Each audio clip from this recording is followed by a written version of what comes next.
While there's uncertainty if or whether Trump and Putin had a phone call, the situation in the Kurakhove pocket is getting worse by the day. But we'll talk about this as well as about anything else that has happened along the front lines and behind them in this situation report about the war in Ukraine.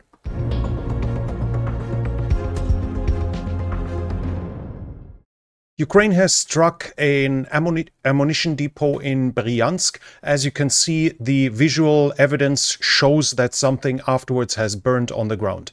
The Russians are also reporting that over 30 drones were shot down in the oblast of Moscow. According to mill bloggers, this is one of the biggest attacks against Moscow since the beginning of the war. Since the last situation report, there has been once again a video of the execution of a Ukrainian prisoner of war. After initially talking about them, he's getting killed at close distance, and the video is being published by the Russians. It was published by the Russians and is circulating around. And also, the Russians keep striking civilian targets all over Ukraine, mostly with Shahid. The expectation there is that the pressure against Ukraine is meant to be increased as much as possible to achieve a quick victory with the inauguration of Trump. 2 Shahids also crashed in Romania, but according to the Romanians, they were not armed. They didn't have warheads in them, so they were likely decoys. Also, a Shahid was hitting a Russian building. Here, as you can see, the Shahid is hitting here in the border region of Belgorod. It clearly didn't manage to hit its Ukrainian target, doing damage in Russia itself. Let's switch over to the front line in Kursk, and here the Russians are on the offensive. Initially, we have a geolocation in the eastern part of Darino. This is insofar important as it is on the eastern bank of the Snagost River, so the Russians have reached to this point likely in one of these directions, having crossed the Snagost River and pushing the Ukrainians somewhat back. The video itself shows infantry, Russian infantry presence there that is being attacked by FPV drones, indicating that the Russians likely have taken control over the area here. The front line is probably more or less like this by now. The Russians also advanced further north at Pogrebki. There a big Russian attack happened with BTR-82s, and we have geolocations first of all in Pogrebki. As you can see, they came downwards like this, and they have been down here at this forested area. The Russians have suffered significant losses with this attack, but at the same time, it is unclear to which degree they managed to gain a foothold, but they seem to have crossed through Pogrebki and probably come from the western side as well. So the area here is probably a gray zone, at least as of now. The solid Ukrainian control can no longer really be confirmed, even though the original video shows hits that must have been from anti-tank weapons, indicating consistent Ukrainian presence in the area. But as I said, the current front line has probably moved to a certain degree here. In total, the advance was up to 3.5 kilometers, but as I said, we do not know at which point the front lines have solidified again. We switch over to the front line at Kharkiv. There, the Ukrainians are reporting continued attacks with gliding bombs. They are intensifying again, so more gliding bombs are being thrown here, but on the ground, nothing has changed. On the Eastern Front, nothing has changed except for Terny. And here we have the Russians slowly gaining incremental positions inside of Terny. The Russians are pushing towards the south. There are Russian claims that they have captured Terny, but so far we do not have any visual evidence of this as of now.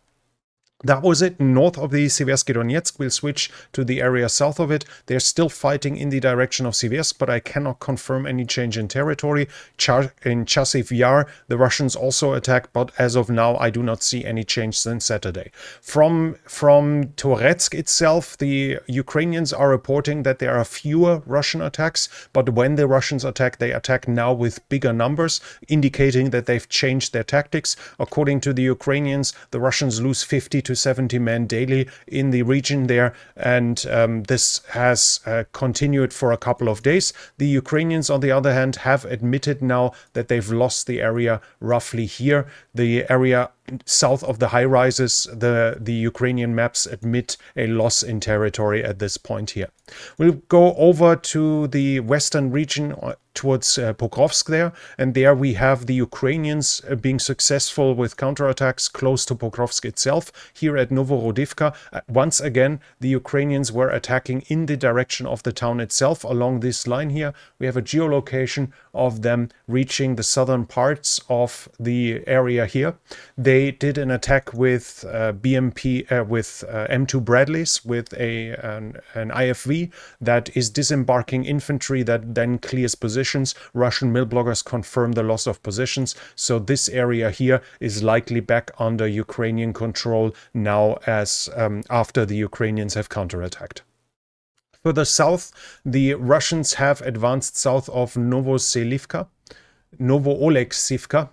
here. Along the tree lines here, we have a geolocation of this as well. They are now at this point, this here is Selidove, just for orientation. So they have advanced along this tree line here and gained additional positions.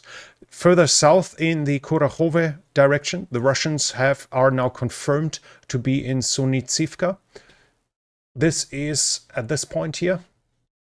Sontsivka. The Russians are in the center of town. Russians are claiming that they captured it. I have not seen a visual evidence, but this would mean that they are 4 kilometers away from Stary Terny as of now. And we have the Russians also in Novoselidivka, here in the northern part. The Russians are once again having positions in this area here. And now freshly, before the video was recorded, the report was that the dam was blown here off this reservoir here at Stary Terny. Supposedly this dam was blown. We have the location of this here. It is at this point. As of now, it is unclear who did it. Some claim the Russians did it. Some claim the Ukrainians did it. To this point, I'm not able to confirm it. Ukrainian officials claim it was the Russians doing it, and that seems to make more sense. If it was the Ukrainians, it would mean that they intend to secure the flank of Kurakhove towards the north by blowing the dam and flooding the river down here. This could mean that maybe some bridges could be destroyed downstream, but this seems not too likely because of the volume of the water itself, and it would also indicate that the complete pocket here has already been given up. As you can see, this is there is one road here towards the west. If the Russians already control Sontsivka, there is one road towards the left. So this would be the only way to withdraw. By them blowing up this, the Ukrainian troops from the north here could no longer withdraw towards Kurakhove, and that does make no sense whatsoever unless the Ukrainians do not have troops in this area here anymore at all. So it's more likely in my mind that the Russians did it to exactly do this, to prevent the Ukrainians from withdrawing south and to flood the area and thus disable the Ukrainians from this area to easily withdraw. If the Russians managed to push down further south, they would have basically cut off most of the Ukrainians in there, which should be a sizable number, but we'll have to see over the coming days to which degree how it continues to develop. But as said, as of now, it seems more likely to me that the Russians did it to cut off the Ukrainians in the Kurakhove pocket or the pocket north of Kurakhove at this point. But as said, we'll have to see.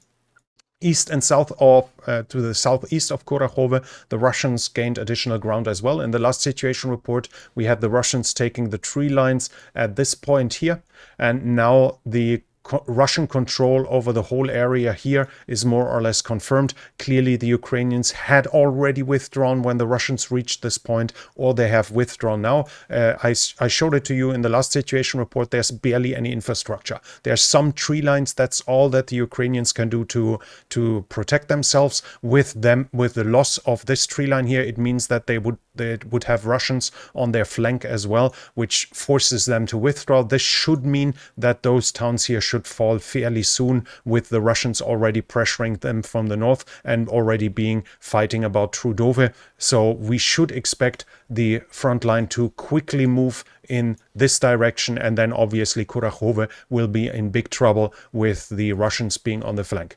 The situation there is not developing to Ukrainians' favor, obviously, at this point, but we also have reports that the Russians have started an attack at Huliapole.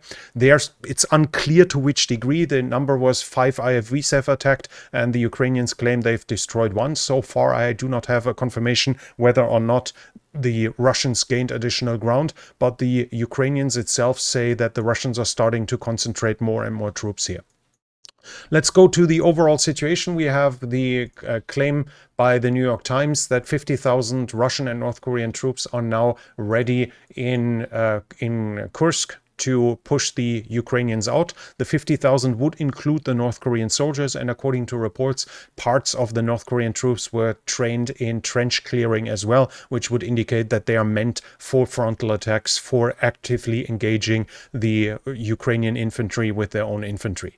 A Ukrainian military spokesperson for the Tvarisk region, which is operating here in the south, is saying the Russians are currently concentrating troops at Huliapole, in the Huliapole direction, at Robotine and at Kamyanske. So in this region here, basically the Ukrainians would say the Russians do concentrate here, here and here, and this would obviously mean the intended attack towards Zaporizhzhia to capture more ground and to push towards Zaporizhzhia. That is already being rumored about for quite a while by the Ukrainians. The Russians also continue to use intensive amounts of gliding bombs in the region. The Ukrainians have reported in October alone 500 gliding bombs were used in this region. For the United Kingdom is estimating that Russia has lost in September and October 200 tanks, 650 IFVs and 80,000 men to gain 1,500 square kilometers. Oryx, with open source, is confirming the loss of 197 tanks and 661 APCs. This would be obviously serious losses. 80,000 men, this is the peacetime strength of the British Army, more or less. So just to put it into some perspective, what the Russians are currently suffering in losses. According to reports, the Ukrainians have dismantled the power plant in Kurakhove to take its part to repair other thermal power plants somewhere else in Ukraine. This would also mean that they expect Kurakhove to fall fairly quickly.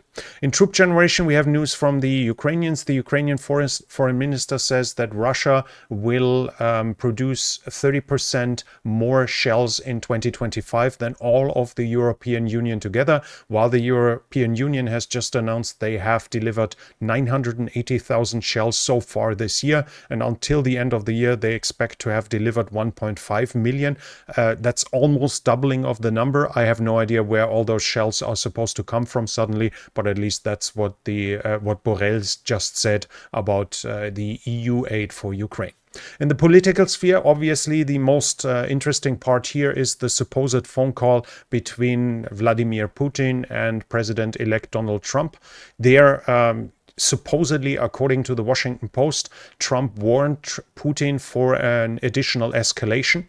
So this would show that he wants to put some pressure on Putin, but it's unclear as of now whether it even happened, because the Kremlin spokesperson Peskov said that the phone call ever happened. So we have no idea if there was a phone call. When one side declines that it even happens, it's kind of weird. So we'll have to see how that turns out. I'm currently recutting and re-recording a video I did about the potential peace plans as we have new informations. It should come on this channel in the coming days. So if you don't want to miss it, I want to invite you to subscribe to the channel and hit the bell icon. And finally, we have some weird things. This is, to be perfectly honest, this is the first time I ever heard of this, that you can do winter camouflage with newspapers. As you can see, it's clearly showing newspapers here. Winter camouflage should not be completely white, as the surrounding is never completely white. There's always some branches sticking through, etc. And this shows how it actually looks, and I have to say it's amazing how effective it looks in regards to what you intend to achieve. I have never heard of this before. I don't know if this is the first time it ever happened, but it seems to be an ingenious way to camouflage your vehicles on the cheap and fairly fast as well. And this, according to this, the Ukrainians do this. And finally, we have a video that is highly interesting of decoys. The Ukrainians continue to produce decoys to obviously gain the opportunity that the Russians use high-value equipment, high-value shells to hit something that is not actually a target. And with the Russians getting better at identifying the real targets, the Ukrainians also get better in simulating it. And as we can see here, it even can simulate having fired a shell with smoke coming out of the fake muzzle to make the Russians shoot the wrong target at this point. But that was already it from me for now. Today's situation report was a little shorter than usual, but if you still liked it, please give it a thumbs up and leave a comment if you have something to add here. Both of it really helps with the algorithm. If you're new here, I would like to invite you to subscribe to the channel and hit the bell icon. And I don't know why my accent suddenly got so strong, but this channel is only possible because of the support of viewers like you. If you like to support the channel, you can do so by the means in the description. Thank you very much to everyone already supporting this channel, but that's it from me for now. Thank you for watching, and I'll be back.